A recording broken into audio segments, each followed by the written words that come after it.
మరి 10 సంవత్సరాలు తెలంగాణ వచ్చిన తర్వాత బీఆర్ఎస్ పార్టీలో నేను మంత్రిగా లేకపోయినా, సంతకం చేసే అధికారం నాకు లేకపోయినా, ఒక ఎంపీగా ఉన్న, ఎమ్మెల్సీగా కొనసాగిన. ఆనాడు చాలా సందర్భాలలో మిగతా అమరవీరుల కుటుంబాలకు ఎవరికైతే డబ్బులు అందలేదో వారికి ఇంకో రూపంగా డబ్బులు ఇవ్వాలని అంతర్గత వేదికల మీద అనేక సందర్భాల్లో నేను చెప్పడం జరిగింది. కానీ ఇవాళ నేను మనస్ఫూర్తిగా అమరవీరుల కుటుంబ సభ్యులకు, అమరవీరులకు, తెలంగాణ ఉద్యమకారులకు చేతులెత్తి నమస్కరించి క్షమాపణ కోరుతా ఉన్నా. ఎందుకోసమంటే ఆనాడు నేను మీకోసం కొట్లాడినా కానీ ఇంకా గట్టిగా కొట్లాడేది ఉంటుంది, సాధించుకునే వరకు మీకోసం కొట్లాడేది. ఇవాళ నేను కోరేది ఒకటే, మనం ఉద్యమం డబ్బుల కోసం చేయలే, మన ఉద్యమం మనకు ఉద్యోగాలు రావాలని చేయలేదు, తెలంగాణ యావత్తు బాగుండాలి, అందరం బాగుండాలని చేసినాం. కాబట్టే ఇవాళ ఇక్కడ ఈ పవిత్రమైనటువంటి గడ్డ సాక్షిగా, ఈ అమరవీరుల స్తూపం సాక్షిగా నేను ప్రమాణం చేస్తూ ఉన్నాను.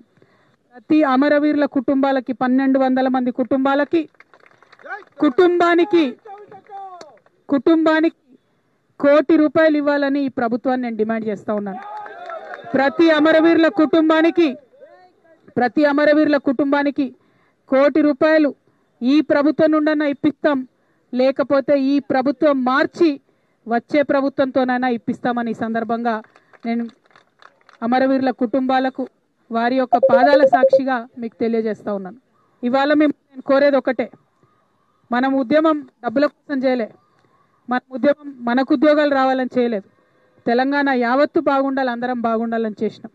కాబట్టే ఇవాళ ఇక్కడ ఈ పవిత్రమైనటువంటి గడ్డ సాక్షిగా, ఈ అమరవీరుల స్తూపం సాక్షిగా నేను ప్రమాణం చేస్తూ ఉన్నాను. ప్రతి అమరవీరుల కుటుంబాలకి, 1200 మంది కుటుంబానికి కోటి రూపాయలు ఇవ్వాలని ఈ ప్రభుత్వాన్ని నేను డిమాండ్ చేస్తూ ఉన్నాను. ప్రతి అమరవీరుల కుటుంబానికి కోటి రూపాయలు ఈ ప్రభుత్వం నుండన్నా ఇప్పిస్తాం, లేకపోతే ఈ ప్రభుత్వం మార్చి వచ్చే ప్రభుత్వంతోనైనా ఇప్పిస్తామని ఈ సందర్భంగా నేను అమరవీరుల కుటుంబాలకు వారి యొక్క పాదాల సాక్షిగా మీకు తెలియజేస్తూ ఉన్నాను.